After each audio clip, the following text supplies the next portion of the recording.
3?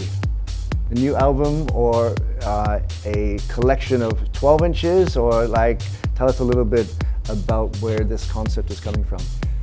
Well, for one, the title, it would be my third album. You know, people, when you have 10 tracks or 10, 11 tracks, not many times people just sit down and listen to the whole thing through and get the old stories like throwing on a Tangerine Dream vinyl and smoking a doobie back in the 70s. You know, that doesn't happen anymore. So I think people smoke doobies still. Yeah, the doobies are still there. Nothing's changed there. But the whole, you know, getting up halfway through to flip the album and then getting back in your beanbag, is like, those days are gone. So I think the whole new way that I take in media, like with TV shows and stuff like that, is, you know, it's always like series format. You know, like there's little blocks of happenings that go together, and all the little parts make up the whole. That actually reminds me of the way you play, because you know, your live shows are incredibly infectious, and you know, from beginning to end, it's non-stop. But although it's very cohesive, there's very strong moments throughout. So is that like, is the live and the album recording process, are those like completely two different things, or is it really something that you're thinking of from the very beginning? It's part of the whole process. From the beginning, it's all part of the same style of movement of, I don't think about, okay, I can do this at a gig when I'm in the studio, but it's part of the same process. And the way I lay out my live set is the way that I lay out the parts or the phrasing for new tracks. So in this way, it kind of keeps the same continuity of the little moment sparks here and there that you know, are like little stepping stones and time markers to leave little memories behind. And is there like a connection between the songs that are going to be released in the order and how you're introducing to the live show, or you're already testing things out in the live show? I am testing some things. I mean, I always want to be excited on stage and play new material that I really care about, and so I'm testing some of the things.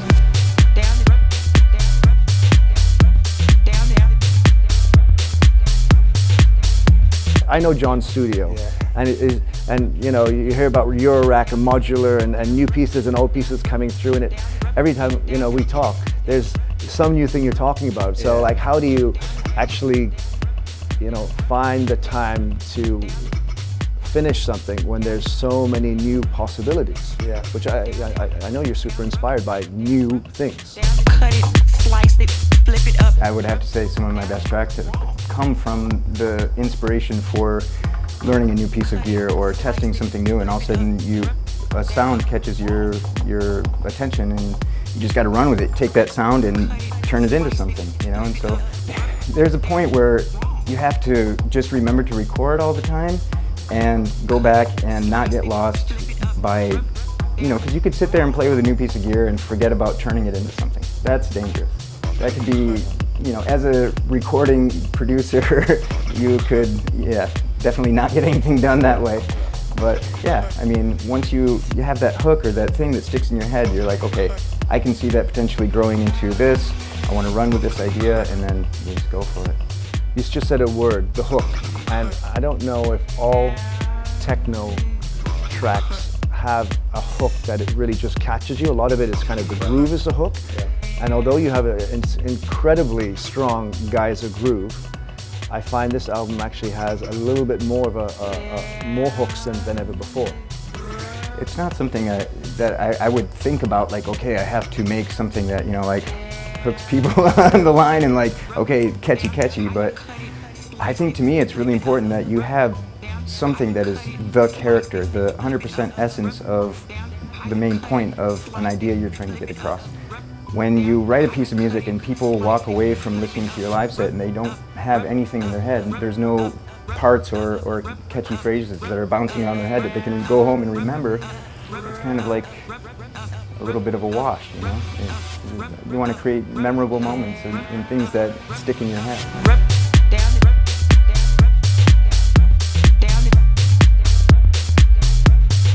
Is that part the first things that comes usually when you're recording a track? Like you said, finding a cool new sound with a piece of equipment, is that usually the centerpiece, or does it alternate how songs come together? Well, that kind of goes back to when you are messing around with a new piece of gear and you find a sound and you're like, that's something very special. That's something very characteristic. I could build a whole story around just that single sound. So it's all about just what you come across in your tweaking journey.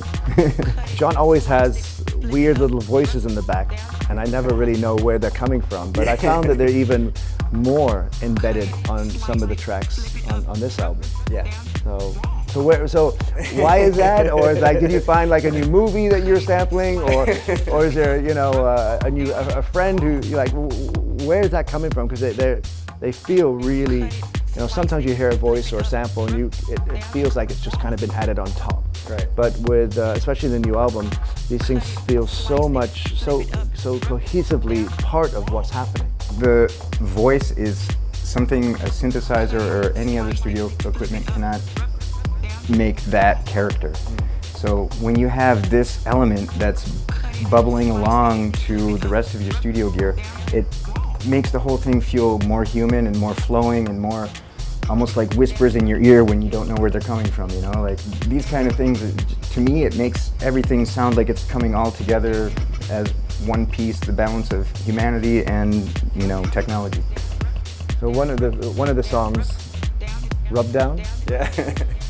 As soon as I saw, I was like, before I heard it, I was like, a John Gaiser track called Rub Down. There's something going on here. You know, a couple of tracks have your Gaiser humor running through them. That was really in the background. That was my goal. In the back of my head, I wanted to make an album that is just super fun. Like, walk the balance of deep and like kind of, you know, trippy, dark, but dark with like something funny, some funny element to it that makes this weird atmosphere where you're just like, my God, I'm turned upside down, what's happening? I feel so many different emotions all at once. And so, yeah, that was kind of like the big stewing pot that I worked with for making the album. So just fun.